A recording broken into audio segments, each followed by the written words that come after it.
Selamat siang, saya Lili Purwiyanti. Saya adalah dosen pengajar studi kelayakan bisnis di Universitas Internasional Batam. Pada kesempatan kali ini, saya akan menjelaskan tentang aspek pasar dan aspek pemasaran.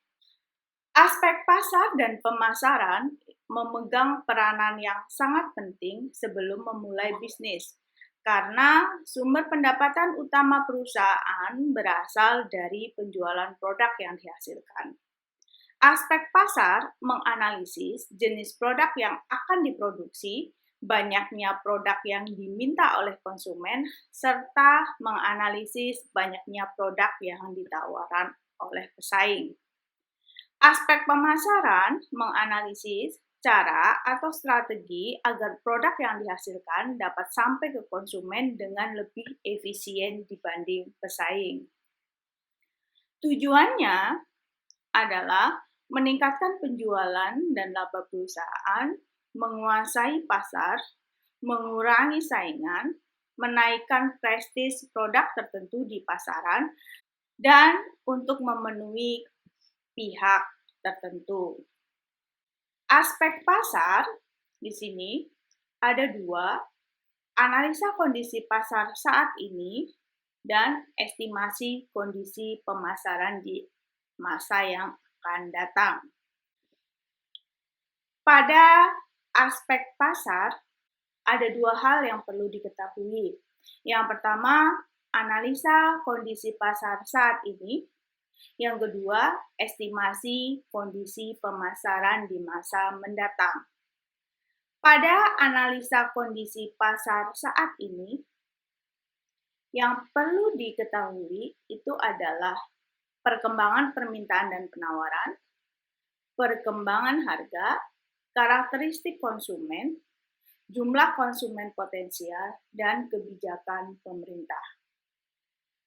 Pada estimasi kondisi pemasaran yang akan datang, yang perlu diketahui itu adalah estimasi perubahan permintaan dan penawaran.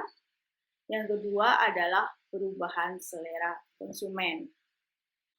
Analisis pemasaran, ada beberapa poin di sini. Yang pertama adalah segmentasi pasar. Segmentasi pasar itu adalah membagi pasar ke dalam kelompok-kelompok tertentu. Pembagian dalam segmentasi pasar ini berdasarkan demografi, geografi, psikografi, dan behavioral. Nah, ini ada 4 cara mensegmentasi pasar.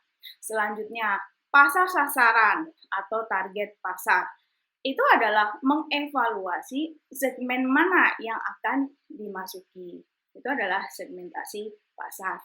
Yang selanjutnya adalah posisi pasar. Posisi pasar itu adalah bagaimana produk kita berada di dalam benak konsumen. Itu adalah posisi pasar. Yang selanjutnya itu adalah 4P. 4P di sini itu adalah product, price, place, dan promotion. Dalam analisa pemasaran jelas kita harus menganalisa produk seperti apa, harganya bagaimana, saluran distribusinya seperti apa, dan bagaimana strategi promosinya. Ini adalah analisis pemasaran. Nah, selanjutnya, langkah dalam teknik peramalan pasar. Ada beberapa langkah yang harus dilakukan. Yang pertama, kita harus mengumpulkan data, mengolah data, menentukan metode peramalan, memproyeksikan data, dan mengambil keputusan. Metode peramalan itu sebenarnya banyak, tetapi saya di sini hanya mengkaji dari sisi time series atau deret waktu, yaitu metode smoothing. Yang kedua, metode proyeksi tren dengan regresi. Pada metode smoothing, itu adalah merupakan jenis peramalan jangka pendek seperti perencanaan persediaan, perencanaan penjualan, dan perencanaan keuangan. Data yang tersedia minimal 2 tahun.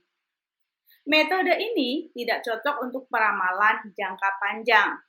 Metode ini dikenal dengan model rata-rata kumulatif dan bergerak tunggal. Metode yang selanjutnya itu adalah metode proyeksi tren dengan regresi. Merupakan metode yang digunakan baik jangka panjang maupun jangka pendek. Metode ini merupakan garis tren dengan persamaan matematis.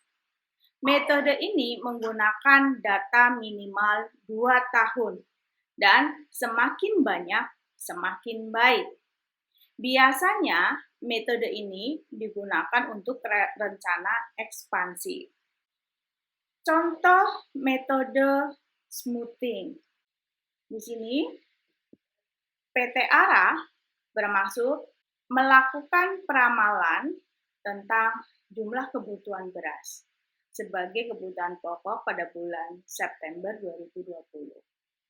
Data dalam tahun 2019 itu untuk bulan Maret 1.200 kilo, April 1.250 kg, Mei 1.300 kg, Juni 1.500 kg, Juli 1.600 kg, dan Agustus 1.650 kg.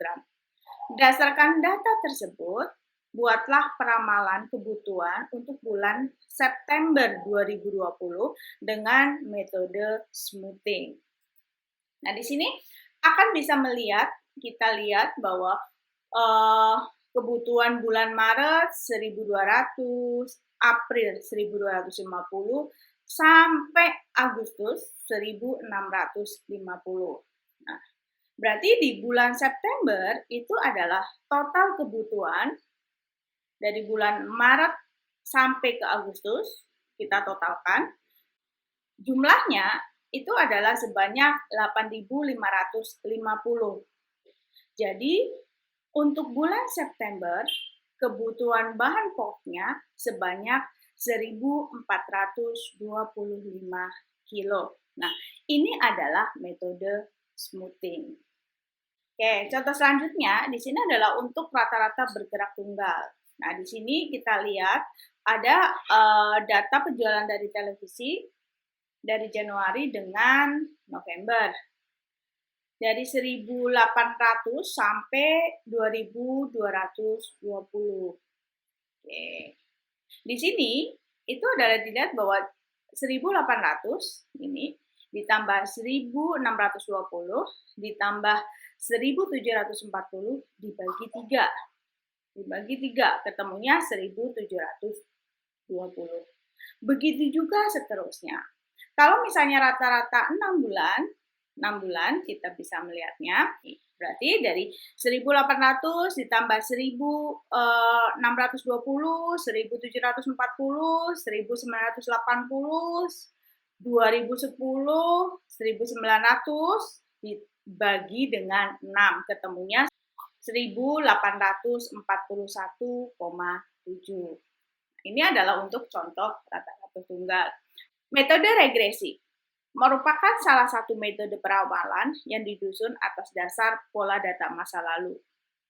Ada 2 di sini, regresi sederhana linear dan regresi sederhana non-linear. Regresi sederhana linear, analisa pola hubungan yang dicari dengan satu variabel yang mempengaruhi. Rumusnya, Y sama dengan A plus BX, di mana A dan B adalah parameter.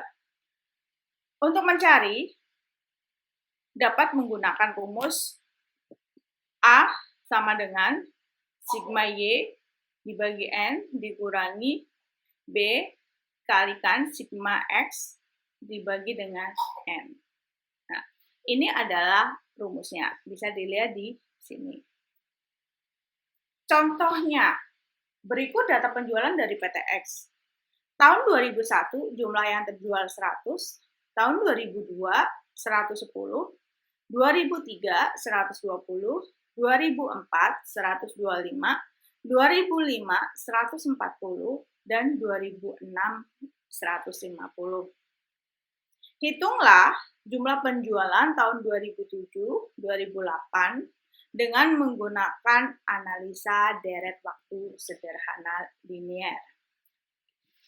Oke, jawabnya di sini adalah Pertama-pertama, itu adalah kita mencari, kita tuliskan dulu tahunnya dari 2001 sampai 2006, penjualannya dari 100 sampai 150, kita tulis X di sini, ada 0, 1, 2, sampai 5. Ini adalah X kuadrat, Y kuadrat, dan XY.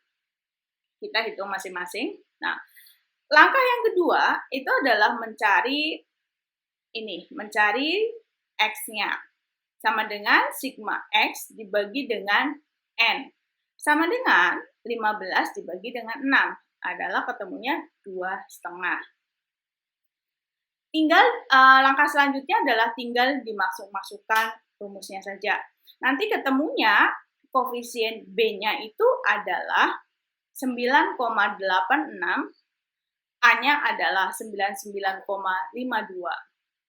Langkah selanjutnya itu adalah memasukkan ke rumus awalnya, Y sama dengan A plus BX. Untuk tahun 2007, ya kan, berarti A-nya itu adalah diketahui 99,2 ditambah B itu adalah 9,86 dikalikan X. X-nya itu adalah 6. Sama dengan 158,68. Untuk tahun 2008 juga sama seperti demikian, bedanya di sini itu adalah X-nya berubah jadi 7. Ketemunya itu adalah 168,54. Demikianlah paparan dari saya tentang aspek pasar dan pemasaran. Terima kasih.